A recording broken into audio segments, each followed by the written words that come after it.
In its 468 pages, it mentioned Rotherham just once. Is the Prime Minister confident that we know the full extent of rape gang activity? The Leader of the Opposition has been an MP, I think, for 8 years. Her party have been in government for 7.5 of those 8 years. She was the Children's Minister. She was the Women's and Equalities Minister. I can't recall her once raising this issue in the House, once calling for a national inquiry.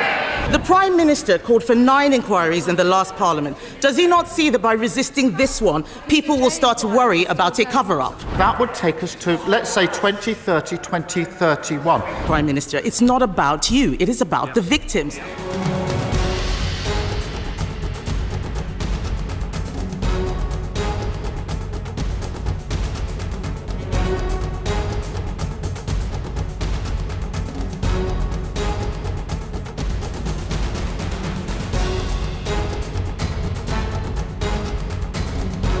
The new year has started with a focus on the decades-long rape gang scandal.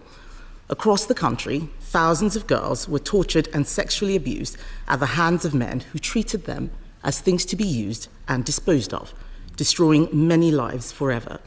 The Prime Minister has mentioned previous inquiries. He is right, there has been an inquiry into child sexual abuse, but it wasn't about the rape gang scandal.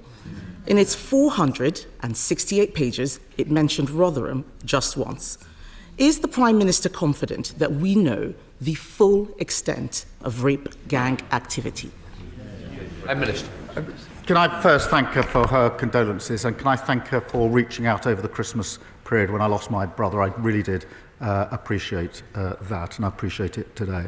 Mr. Speaker, on the question of a further inquiry, there have been a number of inquiries. Some of them localised, including the Mayor of Manchester's inquiry recently, and of course a national inquiry Professor Jay carried out, took 7 years, had 20 recommendations, none of which actually were implemented by the party opposite when they were in government. Now, this is a really serious issue, and we must focus, obviously, on the victims and survivors. There's no fixed view on the victims and survivors about a further national inquiry. There are mixed views. But there is a view, and I share this view, that what is needed now is action on what we already know. We already know, myself from personal knowledge when I was Chief Prosecutor, that warped ideas, myths and stereotypes about victims are at the heart of this. We've known that for a decade. The Jay report called for mandatory reporting. I called for it 11 years ago. What we need now is action. What can't be tolerated is the idea that this afternoon members opposite will vote down a bill which protects children, include Mr. Speaker, Mr. Speaker, let me just. One of the provisions in the bill is to protect children vulnerable today who are out of school, to prevent abusers ever taking those children out of school. I implore members opposite to defy the misleading leadership of the Leader of the Opposition and vote for a really important bill. Mr. Speaker, I'm shocked that the Prime Minister would say that actions were not taken. He knows full well that we accepted 18 of the 20 recommendations in the Jay inquiry and went further, launching a gangs task force that found 550 more perpetrators. That shows that there is still work to be done. In Rotherham alone, there have been over 1,400 victims. Across Oldham, Bradford, Bristol, Rochdale, and dozens more towns, there have been thousands more victims, but no one has joined the dots. No one has the total picture, and it is almost certainly still going on. One victim from Telford, and I know he says that victims have different views. We have different views across this House. But one victim from Telford says she wants a national inquiry because it will hold people accountable in a way that previous inquiries have not. It is very possible to have actions, take on more, and still have a national inquiry. So why won't he listen to victims and launch a national inquiry which would have the power to summon witnesses and make them give evidence under oath? Prime Minister. Mr. Speaker, she says they accepted the recommendations. They didn't act on them. One of the central recommendations was mandatory reporting, and it still hasn't been enacted. I called for this 11 years ago. They've been tweeting and talking. We've been acting. Well, Mr. Speaker, the Leader of the Opposition has been an MP, I think, for 8 years.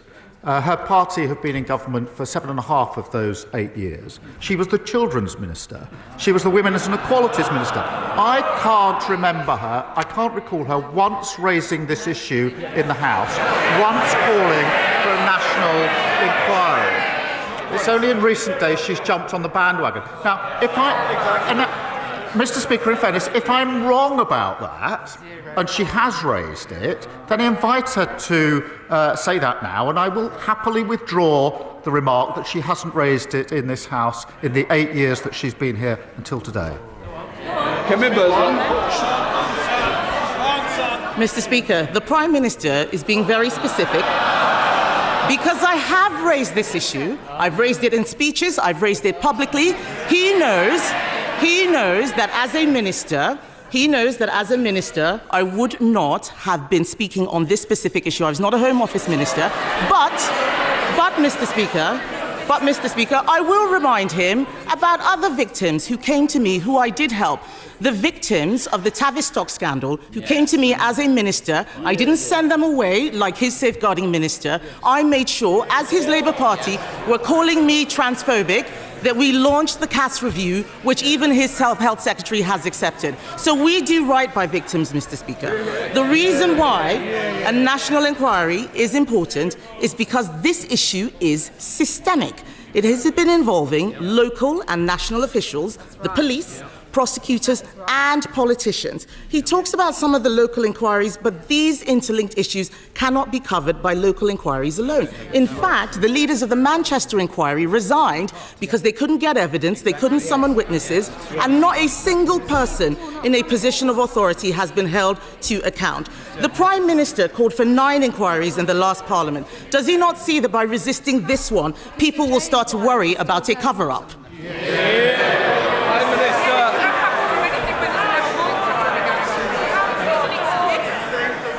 Mr. Speaker, this is an important issue, and we have to focus on the victims and survivors, and it isn't helpful. This sort of lies and misinformation and slinging of mud doesn't help them one bit. Mr. Speaker, she raised a question of a victim with me, and quite right to, and I accept that victims and survivors are in different places on this. Those that I've spoken to are worried about the delay of a further inquiry. The last inquiry took 7 years. That would take us to 2031. Now, these inquiries, amongst the issues that's been raised with me, and if she's been speaking to victims, they'll have raised this with her, is that it's very hard for victims and survivors to come forward to explain what's happened to them. They do not want to be rushed through this process, which is why the last one took 7 years. It's not sensible to suggest that this can be done in a hurry, on the cheap and comprehensively. Therefore, Mr. Speaker, that would take us to, let's say, 2030, 2031. The victims that I've spoken to want action today. I agree with them on that. But what I don't understand, I genuinely don't understand, is why anybody today would vote against the Children Wellbeing Bill, which will protect children who are vulnerable today. It will kill the bill. It will stop those provisions for children exposed at risk today. I implore them, vote for the bill. Don't wreck this in this misguided way. Mr. Speaker, it is very possible to have shorter inquiries, especially if they are covering areas that have not been looked at yet. We don't need to repeat the work that has already been done. Let's look at new areas. Former Labour MP Anne Pryor said that there were councillors and MPs all over the country who knew what was going on but were terrified of being labelled racist. A national inquiry would ask if there was a racial or cultural motivation to some of these crimes where white girls were seen, as Jack Straw said, as easy meat. The member for Rotherham was sacked from Labour's front bench for speaking out about rape gangs. Does the Prime Minister now recognise that sacking people for telling the truth creates a chilling effect that means victims aren't listened to? Well, I'm very happy to call out anybody who hasn't acted properly in these cases. I've done it many, many times before, and it doesn't matter to me which political party they're in. I'll call them out and I will condemn them. Mr. Speaker, when I was Chief Prosecutor, I took measures to confront this head-on. The first of the mass prosecutions for an Asian gang was in Rochdale. My team came to see me. It put a number of Asian men in the dock. They wanted the green light for the first of these cases to take place. I gave that green light, but on one condition, because it came to my attention that one of the men that was going into the dock had previously been arrested but not charged. And I said, you can bring the first of these mass prosecutions, but only if you look back at the file where we weren't charged and tell me what went wrong with a report so that I can start to put it right. And that's what started the reforms I brought about. So that's the approach I took in practice, whilst others were tweeting and talking. It's the approach I would take now in any case where there's wrongdoing here. But what we've got to do now, Professor Jay has said this, we have had a number of strong findings. There are 20 on the table from Professor Jay. We've got to get on with action. Don't block it this afternoon. Mr. Speaker, we need to focus on what this is really about. This is not about the Prime Minister's work in the CPS. And I would say very respectfully to the Prime Minister, it's not about you, it is about the victims. Be a leader, not a lawyer. We know that people were scared to tell the truth because they thought they would be called racist. If we want to stop this from ever happening again, we cannot be afraid. The Labour Party has adopted the APPG definition of Islamophobia. That same APPG report said talking about sex groomers was an example of Islamophobia. This is exactly why people are scared to tell the truth. And the lack of clarity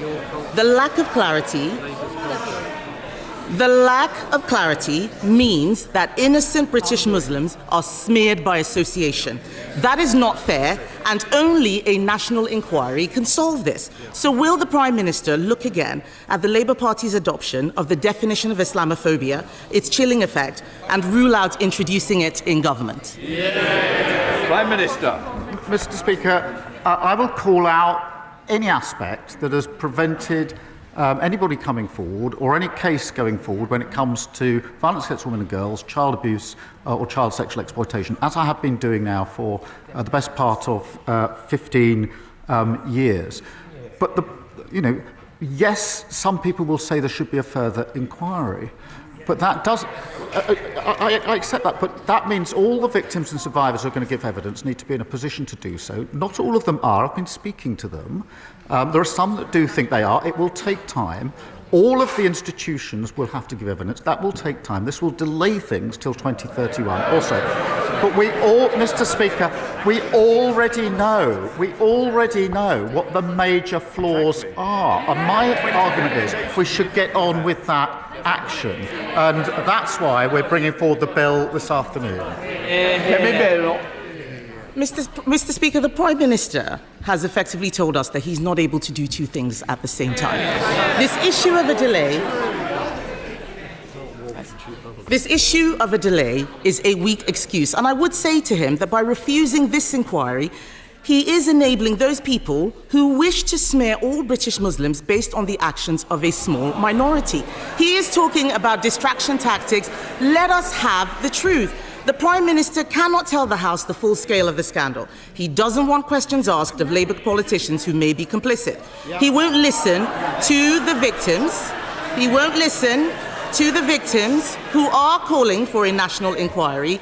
He is making this all about a bill this afternoon. Later today, he will tell Labour MPs, including in Telford, Rochdale, Bristol, Derby, Aylesbury, Oldham, Bradford, Peterborough, Coventry, Middlesbrough, Newcastle, Ramsgate, to tell all of these people to vote against a national inquiry into the gangs which have systematically gang raped children in their constituencies. This is one of the worst scandals in British history, Mr. Speaker.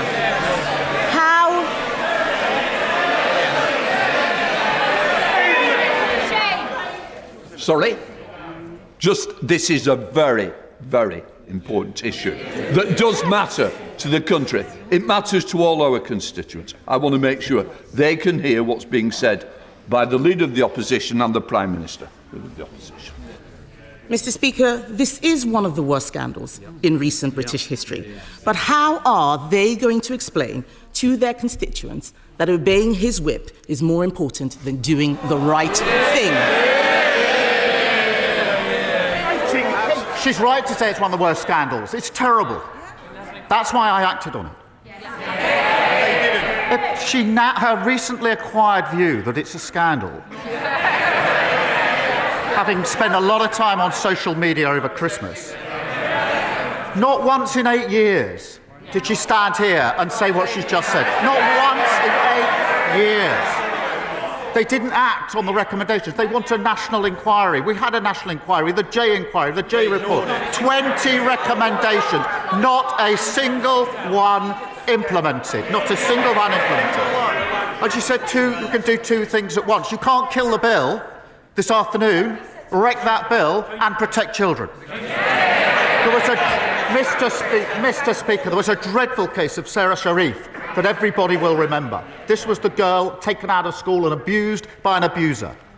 The bill this afternoon fixes that gap. And I know, I'm looking across, I know there are honourable members on the benches opposite who know very well that what's in this bill is necessary, that it's the right thing to do, and that would want to vote for this bill. I urge them to think twice about following this short-sighted, misguided, bandwagon-jumping approach of the non-leadership of the Leader of the Opposition. I urge them to.